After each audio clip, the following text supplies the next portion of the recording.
All right. Shalom, family. So this is going to be another quick upload to IG.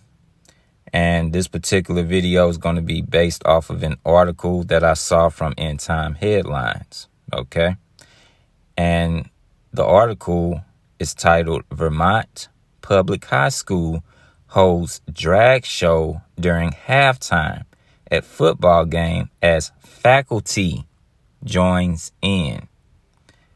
Okay, it should be no surprise by now that this is modern day Sodom and Gomorrah. Okay, and we as Israelite parents, we have to protect our children. Okay, because if we don't train them up in the way that they should go, then guess what's going to happen? Esau is going to teach our children his ways, and he's going to do it through his different institutions. And one of those institutions being the public school system. Okay. So now there's actually a video about this incident, and we're going to get into it. Okay. And after we watch this video, of course, we're going to hit a few quick precepts and bring the video to a close. All right. So now let's get into the video.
Pure and utter madness. Okay. And you saw in the beginning of the video, there was a lot of rainbow colors. There was a rainbow theme. Okay. And if you look at my last video that I did, as in the days of Noah, I touched on that, how the rainbow originally, and even to this day, is a righteous symbol. Okay. Symbolic of the covenant that the Most High made with Noah and all living, to not destroy the earth with the flood again. Okay. But Esau has taken this righteous, beautiful symbol and has made it perverse. Okay. He has made it correlate with homosexuality. Okay. That's off. That's wicked as hell. But anyway, let's get to the scriptures. This is Revelation chapter 11. And we're going to read the 8th verse. And it says, "And their dead bodies shall lie in the street of the great city, which spiritually is called Sodom and Egypt, where also our Lord was crucified. Okay? So it should be no surprise as of right now that this is America. Okay? And we see that America is spiritually called Sodom. Okay? And based off of the video that we just watched, we understand why.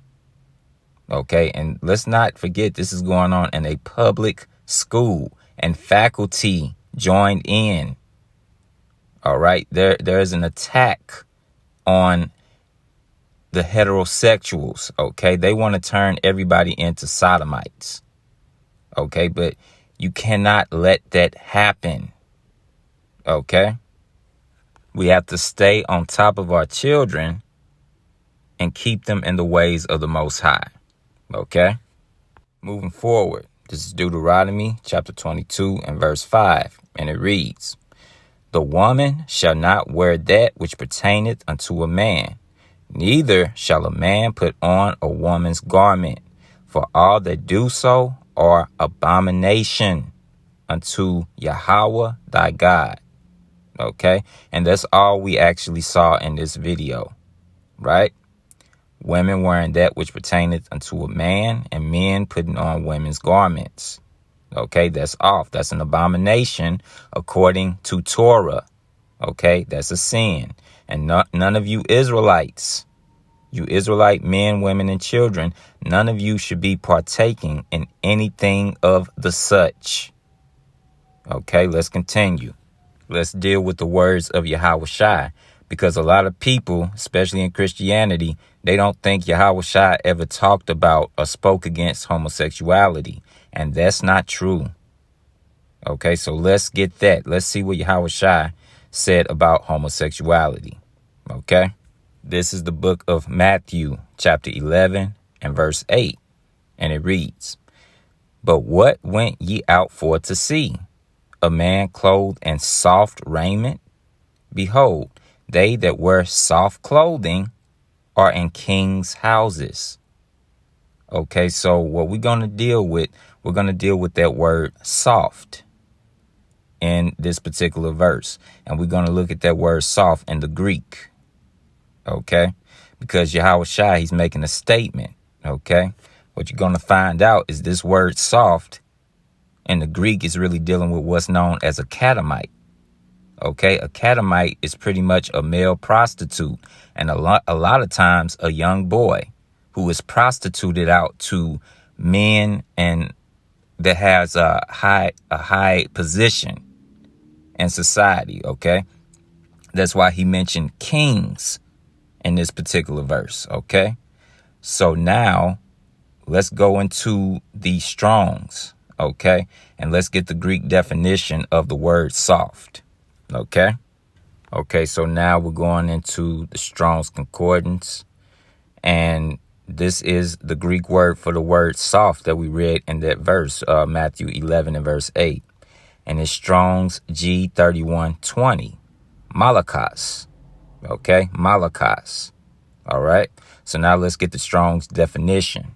So scrolling up a bit, this is the Strong's definition, and it reads, "Of uncertain affinity, soft, fine clothing, figuratively, a catamite." Okay, remember that's what I said earlier. Effeminate, soft.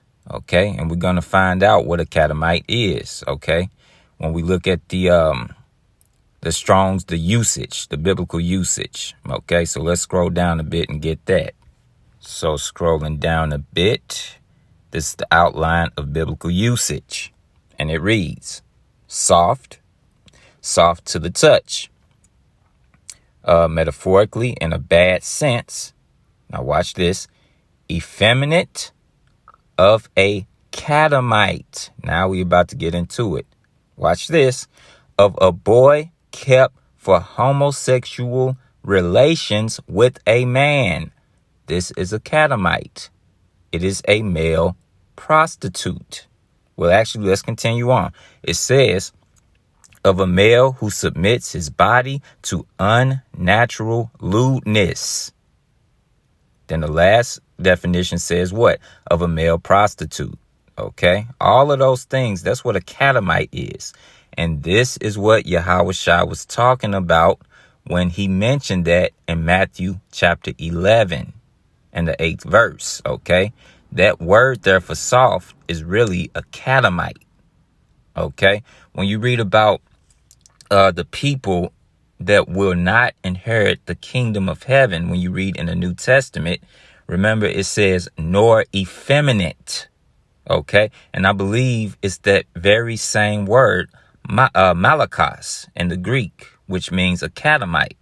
If my memory serves me correctly, I believe it's the same Greek word there. Okay, you brothers can correct me if I'm wrong, but I'm pretty sure it's that word for catamite. Okay, so now that we have that understanding, let's get back to the scriptures. Okay, so this is Romans chapter 1. Starting at verse 26, and it reads, "For this cause God gave them up unto vile affections, for even their women did change the natural use into that which is against nature." Okay, dealing with homosexuality. Okay, this is women that got into lesbianism. Okay, and this is what was going on in ancient Rome. Okay, during the days of Paul. But what you're gonna find out is, according to prophecy, America is just Rome resurrected. Okay, when you go through the precepts. Okay, that's why the same things are happening today that was happening in ancient Rome. Okay, especially dealing with the sexual immorality. But continuing on, verse 27, it reads, "And likewise the men, leaving the natural use of the woman, burned in their lust one toward another, men with men, working that which is unseemly, and receiving in themselves that recompense of the error which was meet." Okay, so what is that going into? Receiving in themselves that recompense of their error which was meet. Meaning whatever happens to them because of that homosexuality is meet. Meaning it's what they deserve. Okay, be it any type of STD or what have you. Okay, verse 28, and it reads, "And even as they did not like to retain God in their knowledge, God gave them over to a reprobate mind." Right, so they're fully immersed in this wickedness. Okay, they're reprobate now. And it goes on to say, "to do those things which are not convenient." Again, dealing with the sodomy. All right, jumping down, this is verse 32, and it reads, "Who knowing the judgment of God, that they which commit such things are worthy of death, not only do the same," meaning not the ones that are actually the sodomites and partake in that lifestyle, "but have pleasure in them that do them," meaning you may not be an actual sodomite, but you accept it. Okay, you're for it. You may not do it, but you're for it. You accept it. Okay, so you're one of those ones that's worthy of death as well. Okay, you're not one of them that are sighing and crying for the abominations that's done in the land. Okay, pursuant to, I believe that's Ezekiel, the 9th chapter, if my memory serves me correctly. Okay, that's what you're supposed to be doing. Sighing and crying for the abominations that's going on in the land and not being a partaker of it. Okay. But anyway, I believe this is a good place to actually close the video. The water for tuning in. And until next time, Shalom, family.